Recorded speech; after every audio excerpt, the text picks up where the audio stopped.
Hi there! Do you experience ASMR? Or maybe you've heard about it, but are not quite sure what it means. Melinda, one of my guests, will explain it in a couple of minutes. But even if you do know what it is and just don't care for it, stick with us anyway, because Whisperlodge has a lot more to offer. So today we're looking into a story of online phenomenon that went live and then was forced back into the virtual format.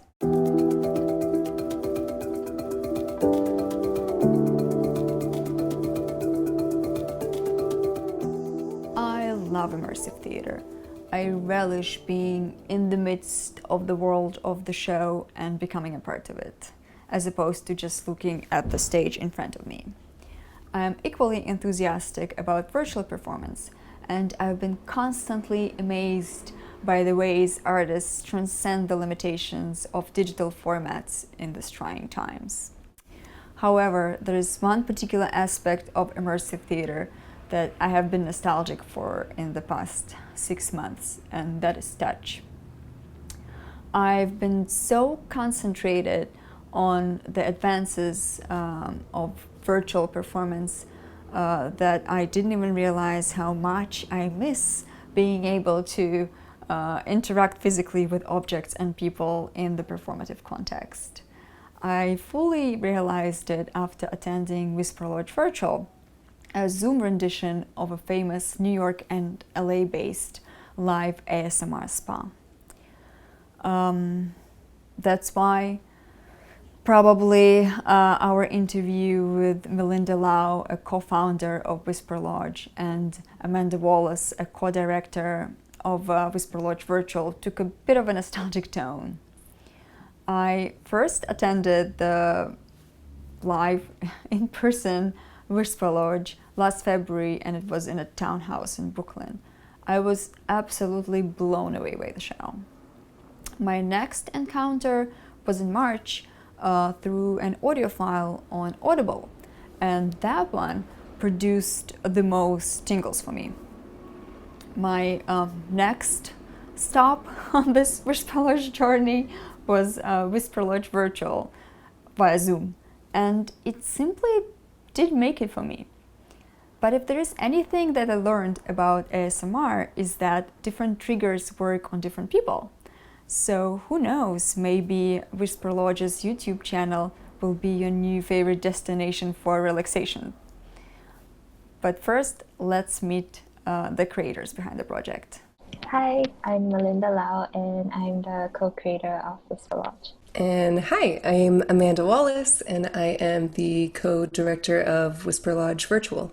Maybe we can start from the beginning, and although I don't think there are people who don't know what ASMR is on this planet anymore, but could you just maybe quickly summarize what does it stand for?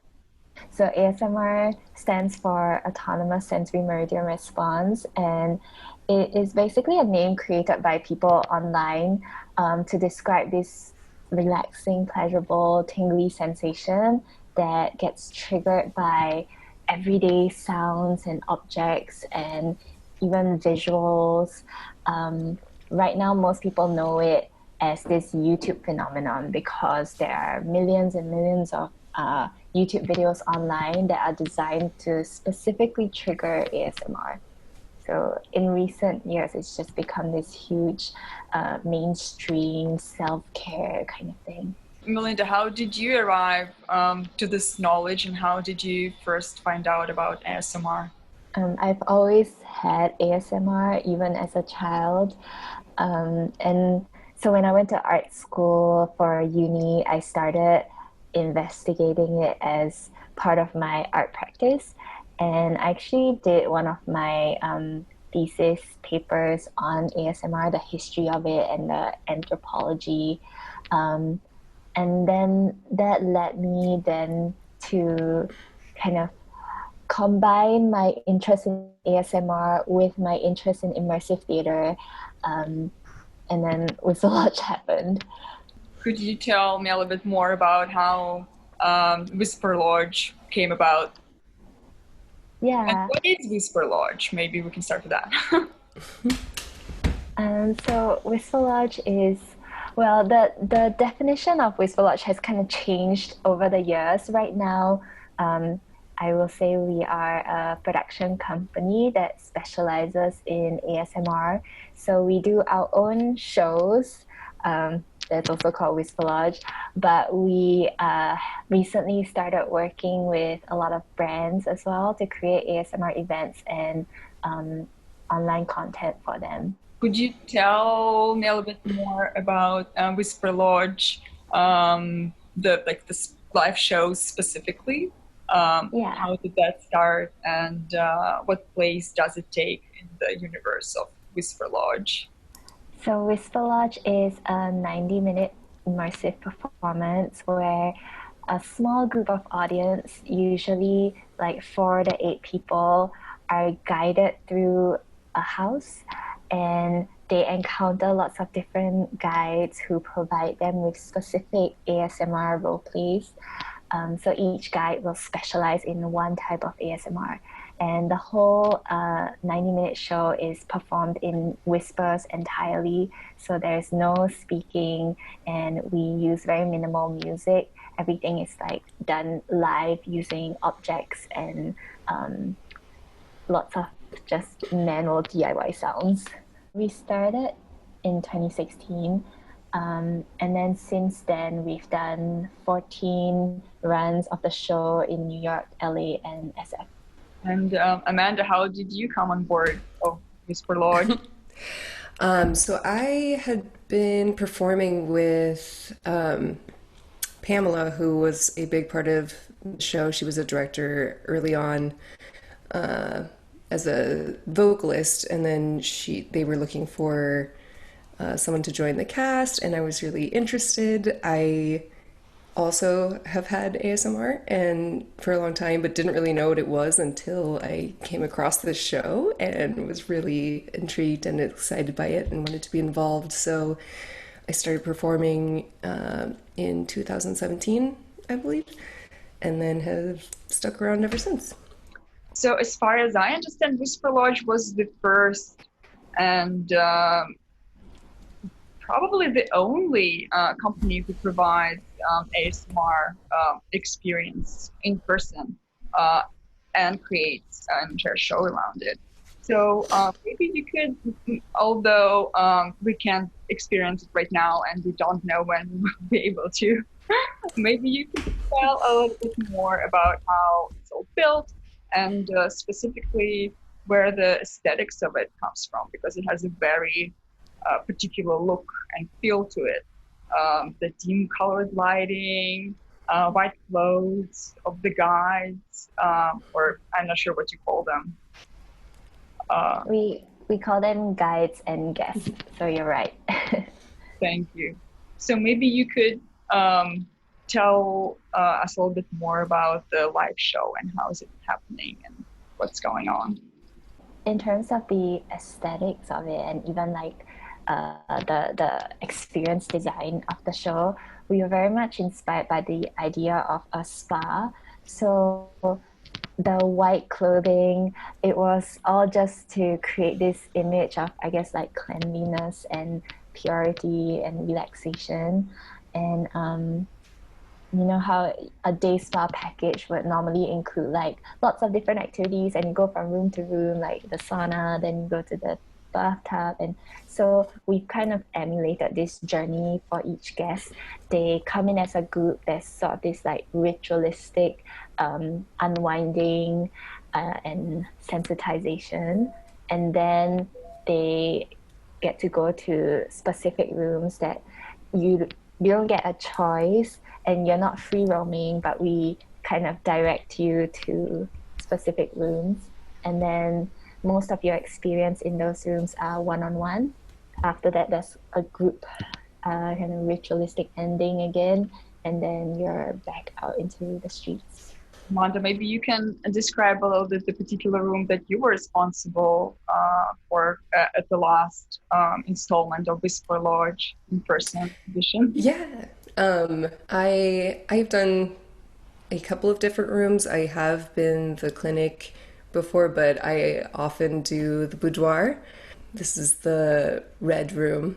It's very intimate, and I get to interact with guests, showing them different makeup brushes and actually often touching the guest's skin.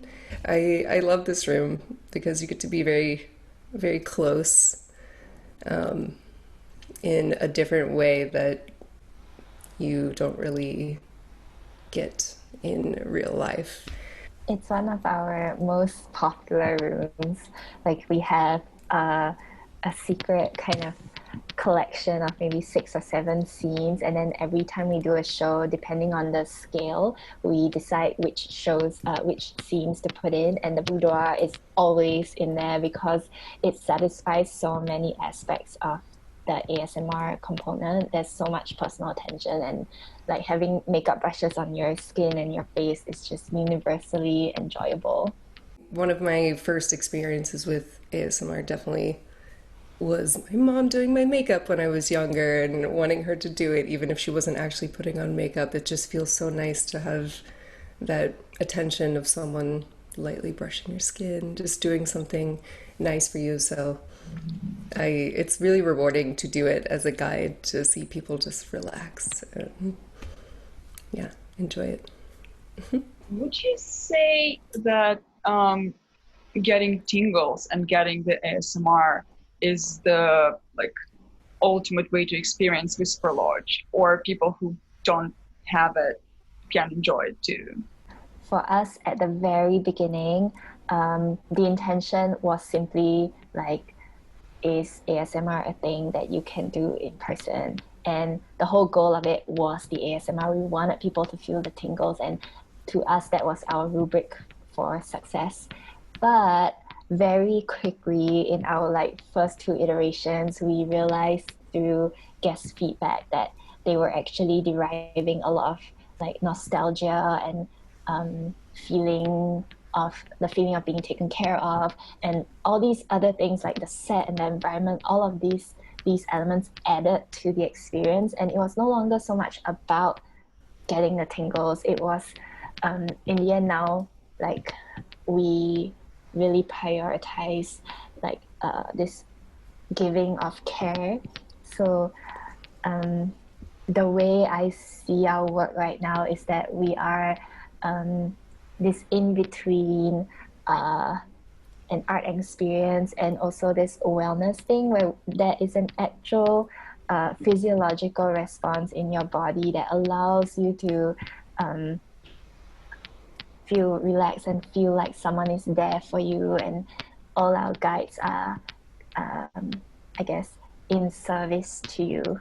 I think it's really wonderful that you don't necessarily have to be familiar with ASMR or get the tingles to enjoy the show. It's going to be, or it's designed to be, a relaxing, lovely, transformative experience, whether you're familiar with it or not. So I think that's a great thing about our show. What I loved about, I loved many things about Whisperlodge, and I do experience some tingles, but I'm mostly audibly stimulated. So the most successful and most intense ASMR for me was with your, is it a book or is it a audio track on Audible? Oh, good. When there's no visual, just the audio sensations, and that was the most ASMR rich experience for me. But Whisperlodge, now, what it had and what I miss, had this interesting kind of different perspective on touch, which is closer to maybe immersive theater than anything else. This different context where touch is not erotic or not violent, but it has this quality of care. And I wonder what it meant for you, and what part, how important is it for Whisperlodge experience? Well, that is a big part of our show. I don't think it's the only thing that we use as a trigger, but it is definitely one of the most beautiful parts of having ASMR in a live setting is that you're able to use touch and, oops, sorry, this ability to connect with a stranger in a very intimate way that doesn't necessarily have to be a sexual way. And that has been a very unique experience because often ASMR can be associated with sexual, like people will associate it with sexuality, and it's been a really interesting journey balancing that and just seeing that you can be caring towards someone and use touch in a caring way without it meaning something else, even though that is totally fine and great if people do use ASMR in that way. Do you find that you miss it as a tool or as a way to communicate with your guests in the virtual edition of Whisperlodge? Yeah, we miss it a lot. I mean, we were actually planning to extend the show. Like in our initial planning and budgeting, we had in mind that we would possibly extend it and that this show might be able to just keep going.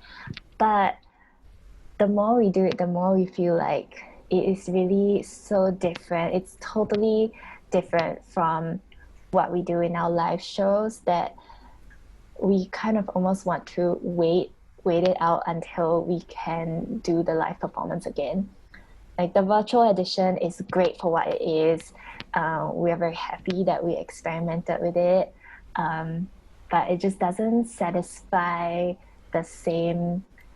Like I'm sure immersive fans are all feeling it. It doesn't have the same magic. It's just a different kind of experience.